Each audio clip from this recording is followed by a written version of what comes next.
Hey guys, welcome to another episode of Let's Build a Honda. Um, Basically, this is the extension for the fuel pump. I'm- I'll talk about the fuel line in a minute, but the fuel line that I have sitting on the shelf, I've ordered some Gates Barricade stuff, which is for fuel injection. It's 4 layers, Teflon inside, very good, very long lasting. I just don't want to be in the middle of a ride somewhere and have a fuel injection issue. So that's why I'm actually putting in fuel injection line. That said, I want to hear the bike. I haven't heard it in quite a while, and even though I own my own shop and work on motorcycles every day, which is sometimes a great vacation, and other times it's just another job. But basically, what I'm doing here is these are my fancy dancy strippers. That didn't sound very good at all, or great, depending on who you are. And so those guys, these guys are not cheap. They do a beautiful job. They never harm the wire, or if they do, it's not their fault, it's your fault. I have these guys as well. I like these because the crimper is up on the end, so if you ever have to crimp anything, you're not reaching in between, you can just reach in. They've got really, really strong teeth as well. Snap-on, of course. People who know me know I'm very addicted to Snap-on stuff. These guys are 20 years old, so I've been using them for a little while, let's say. So when it comes down, like these wires here are, this one's 16, these guys are 20. I got as close as I could on the color code. I didn't have all the right Honda wiring in stock. If anybody out there has a good contact for all the striped wires that's used by all the manufacturers, I've found it for Harley Davidson. I've never found it for anybody else. So where I use this guy is, this is really nice because the smaller the smaller the wire, the closer you are up here. So it's just a simple little pull, and away you go. I'm always really careful with these guys because I have stripped out wires with these ones. I just don't want to cause myself any issues. I should actually go get my reading glasses on because I'm not that young anymore. There we go. So that's these guys stripped. These ones I already pre-stripped. Pico makes great electrical stuff for automotive. Some of their things aren't the greatest, but for the most part, Pico is a really good product. You can pick it up at your local automotive store. We have Lordco in BC. That's probably not a name a lot of you guys know, but that's okay. So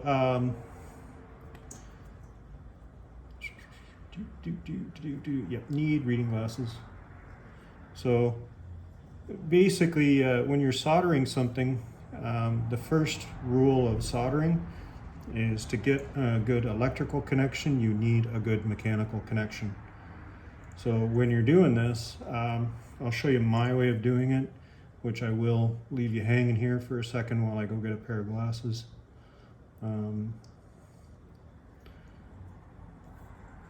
Sucks being older.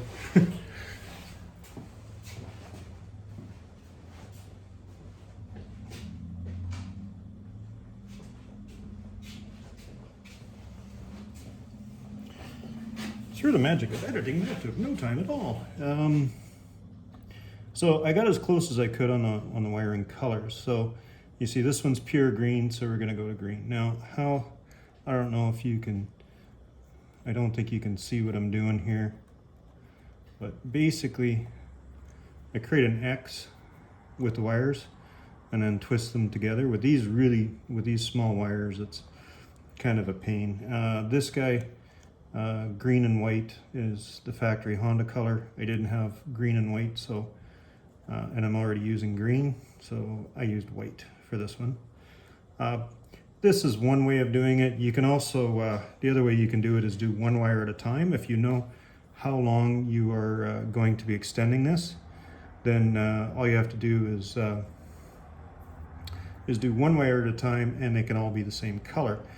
If you ever open up a computer system or a test bed or something like that, you'll see that that's the way they do it, and then they number the wires. With 4 wires, you don't need to number them.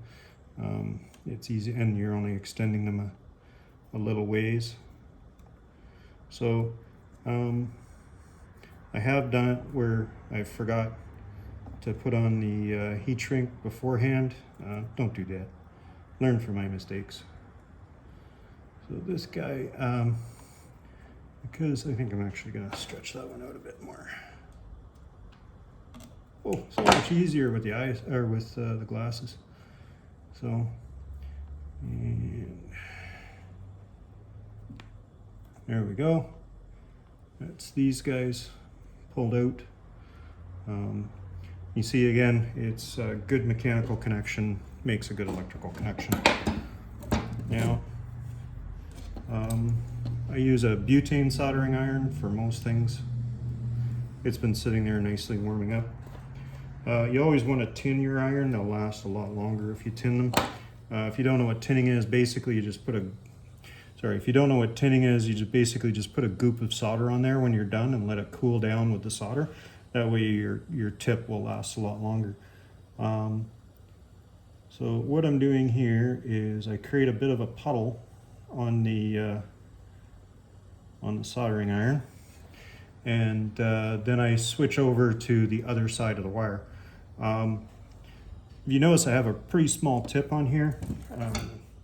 If you're soldering anything and it takes you more than 3 to 5 seconds to make a connection, you know, to start the puddle on the far side of the wire, if it takes more than that, go to a bigger tip. If it takes less than that, go to a smaller tip.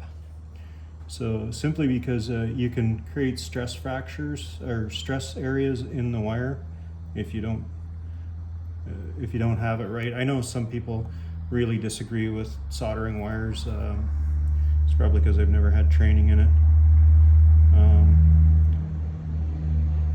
So there you go. That's those guys. And when you're done your solder joints, I don't know if you can see that. I'll try to bring you a little bit closer. Yeah, where are you? There we go. These guys are still shiny. Boy, terrible camera work. Sorry about that, guys. But the joints are still shiny. I don't know how many times I've taken apart solder joints and seen them gray. And if they're sealed up inside of heat shrink, which a lot of people know how to use heat shrink, so it's not uncommon to see it anymore. It should seal it, and it won't oxidize. So if it doesn't oxidize, it should stay shiny like that. If it goes gray, it's known as a cold solder joint, and like a matte gray. Sorry, I'm running to get my little crack pipe torch.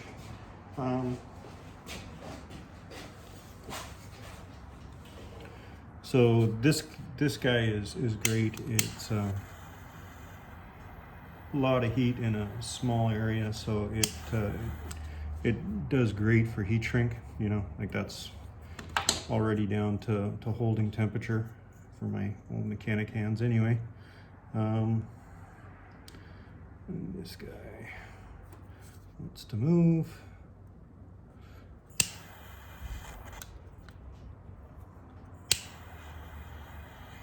You just want to be careful with this. Try not to melt the sheathing with one of these.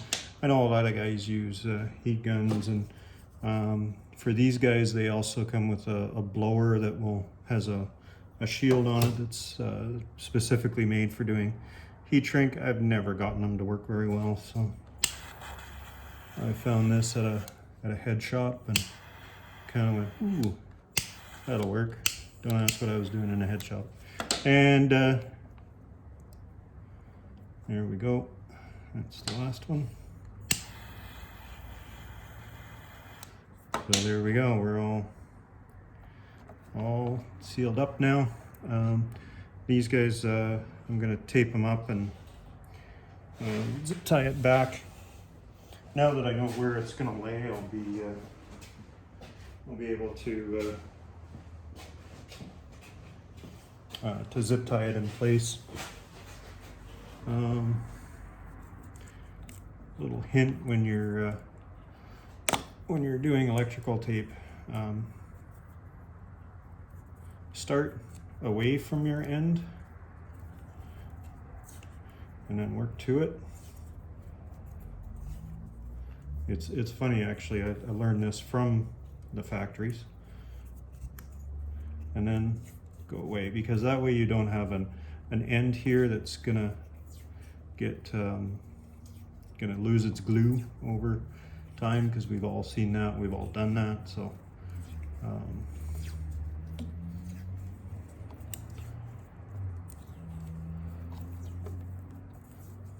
and again, work it back on itself. Don't have a knife with me because that's normally what I'd use, but try not to touch the glue at all, and then it'll hold there a lot better. There we go, that's our harness.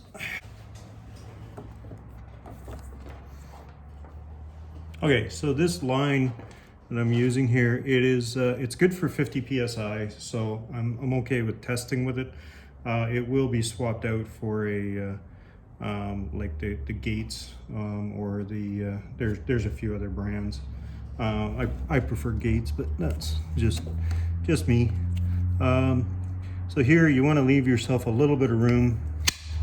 I like using these guys for hosing it. They're cheap. You can get them at any hardware store. They work. They have flippable blades and replaceable blades, so they last quite a long time. Now, when I'm done with this, I'm going to be using this type of Oetker gear clamp, or Oetker clamp, sorry. You use this type of pliers for it. You can easily do it with these too if you want. It just takes a couple times to get it down. These guys do it in one shot. So I feel like I'm in a Muppet show showing you guys this stuff. So here you go. So right now though, we're just gonna use a worm gear clamp on there. Again, just to make your life easier, you use a bit of the silicone lubricant, silicone grease. It's a grease that a customer actually brought it to me long time ago. You used to get, when you buy brake rebuild kits, you used to get it in there, and it was great for doing rebuilding brake cylinders. So this guy, I'm gonna pull around there, just get her down. Oops. Yeah, I was wondering about that. Okay, so this one, I cut this hose a bit too short because it has to go on at a 90-degree angle. It's really hard to see. But the reason it does is because it was, the pump should face the other way, or at least it originally did on the bike. And so this 90-degree fitting was, there we go, was facing the other way, and with the clamp up, there we go, it doesn't want to sit that way. So I should, when I'm redoing this, I'll have to remember and make the fuel line just a bit longer so it can go on the way it's supposed to, upside down, and then turn it around once it's clamped. So yeah, it's fully clamped in there now. This guy should come back behind the oil filter.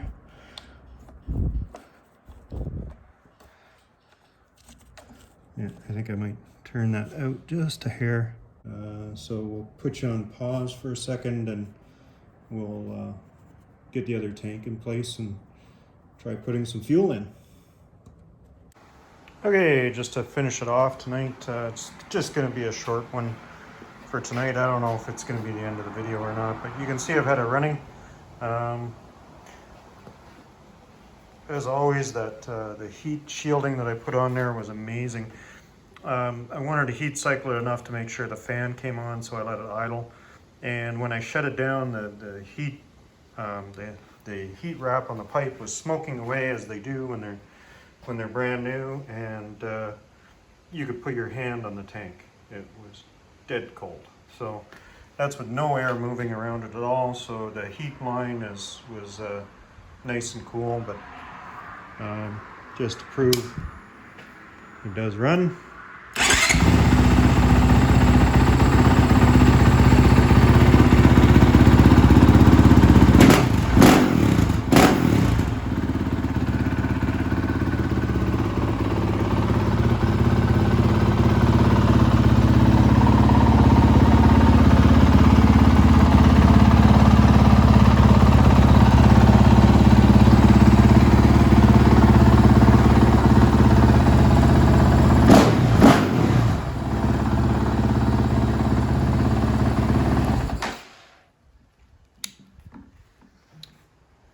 And that's it for tonight. Okay, so here we are on a continuation of what I showed last time over at the workbench. This is the wiring for the start button and kill switch. I guess I should tell you the MG Chemical. I'm using the MG Chemical solder. If you pause it there, you can probably read all the specs on it. With 22 gauge, 2.2% flux.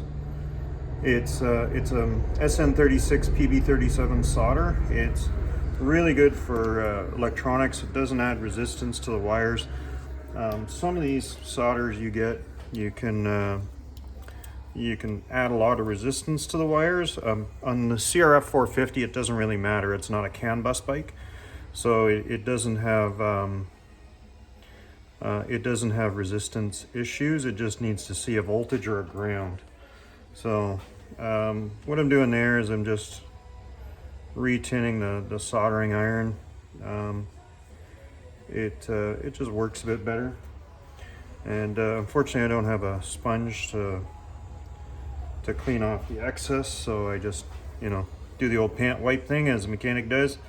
So again, you add to the back and then add to the front, and there you go. That's your solder joint. It's got heat shrinks here. This little third hand that I have is it's from my dad. Miss you, Dad. And it works really well to hold things up and just keep things out of the way. If you don't have a set of third hands in your shop, they're indispensable when it comes to doing stuff like this.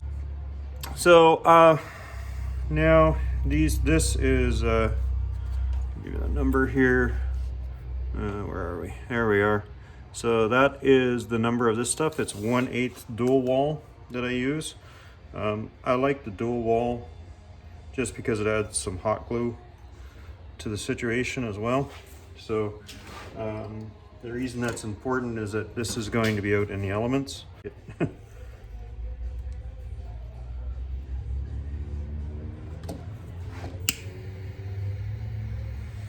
The downside of using the dual heat shrink is its size.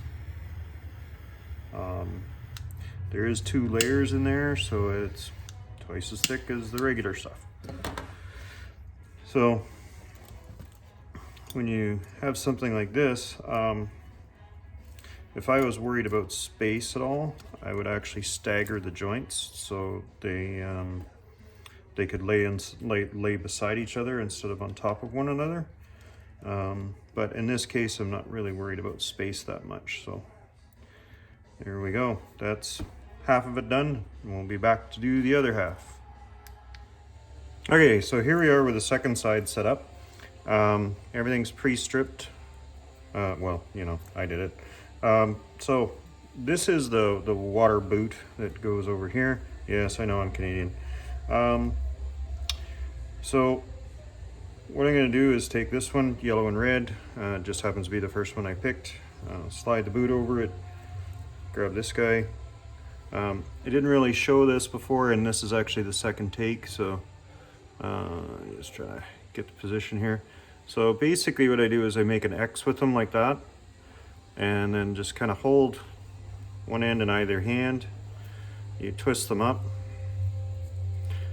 and that makes that kind of connection. So that's a nice strong mechanical connection that now you can just solder, and the solder basically just solidifies the connection. So again, add a bit of solder to the iron just to create a bit of a wetting effect.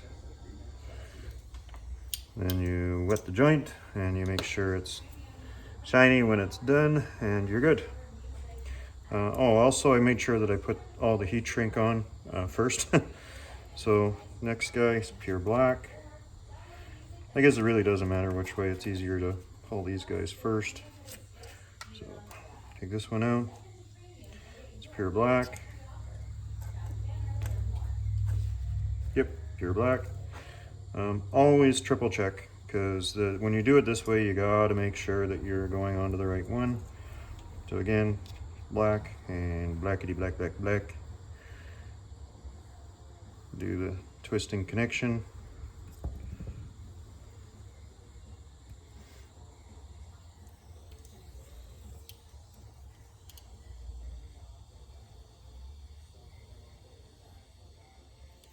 Make your joint, and you're good. And just repeat until you get her all done. Okay, so we have the ignition switch temporary plugged in.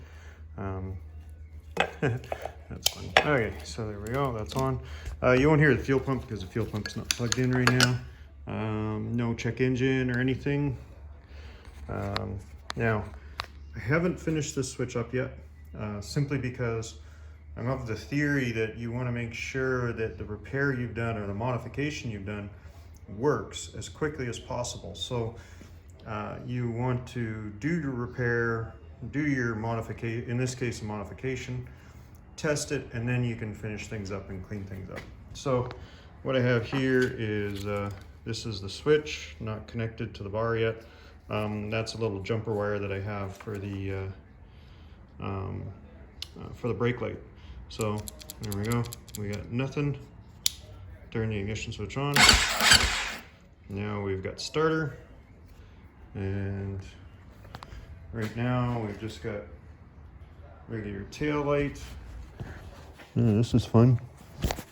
There's some of this. So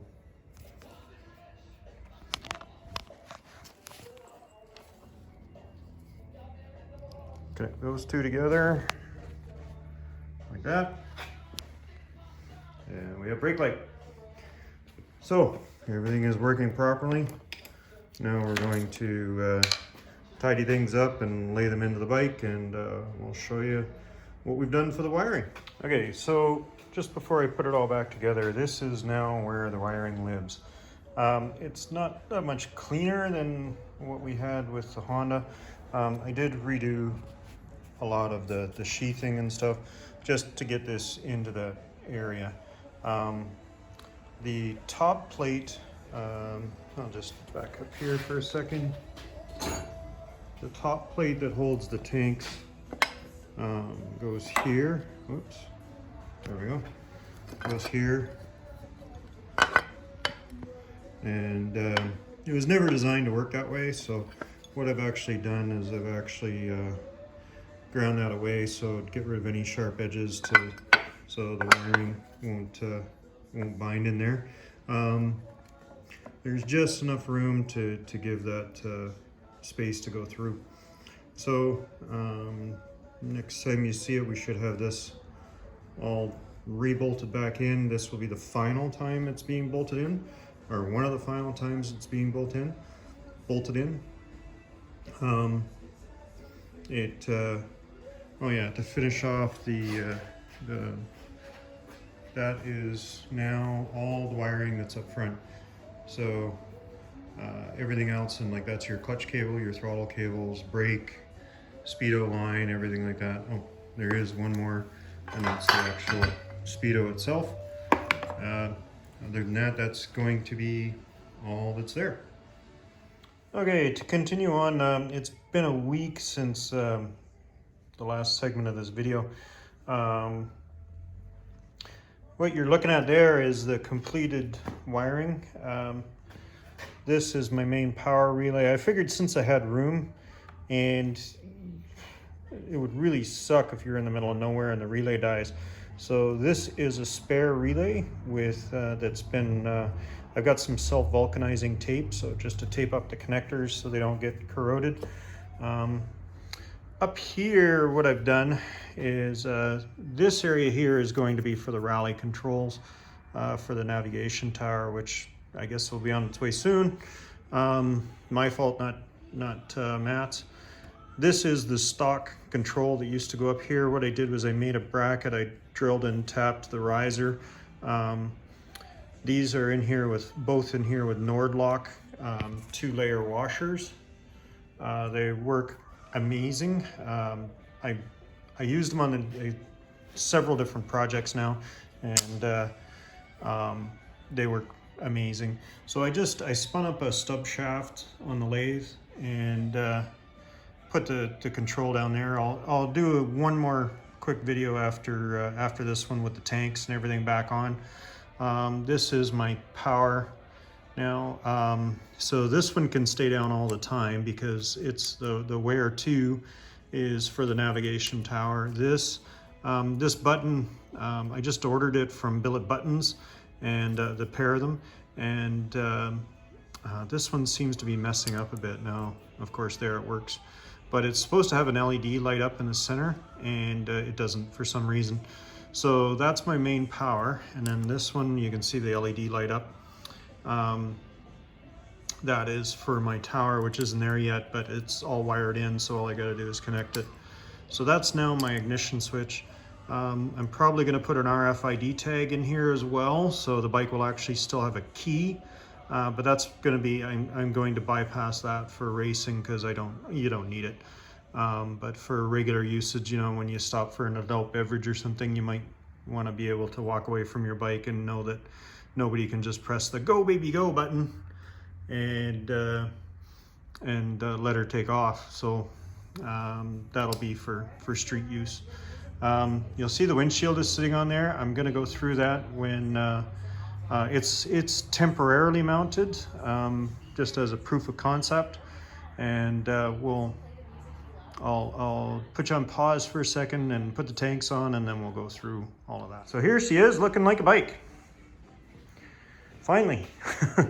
It runs, the lights work and everything. So I 3D printed this mount. It's just in PLA. Now, mind you, it's a reinforced PLA because I didn't want to trust the stuff you make toys from. But this is it's my idea of how to get this to sit properly. So it looks slightly different than everybody else's. You know, I'm not using the RMS or the MST tower at all. This is the RMS tower. The one thing I've got to do yet is actually change this out and go to the high-low beam one again. But so far, so good on this one. I'm going to make a support. So the next generation of this guy is going to have, this is going to come out a bit, and then I'll have wings coming out for the Zeus fasteners here and here to hold that. And I might actually make that into the oil cooler mount and have the oil cooler sit up in here. Or I may not even run the oil cooler yet, I'm not sure. So skid plate is just duct taped on for now. It's getting close to being the next project to tackle on this. I think I was showing in the last clip, I showed the stub shaft that I made for the street controls. It does clear everything. It gets about 30 mil, 20, 30 mil away from this guy. That's about the closest thing it hits on the tanks. It's nowhere near them. Everything is coming together. Another one of the next projects is going to be figure out how to put a fuel tank right here. I've decided I need some rear fuel, and I'm not going to go through the expense of switching this out to an RX tail section. This is supposed to be an adventure bike and a rally bike too, so it's my trainer, and I think I'll build another one for as the next big project. So this one may or may not be for sale. Probably will be. If you're interested, let me know. So again, this is where everything comes together. So that turns everything on, and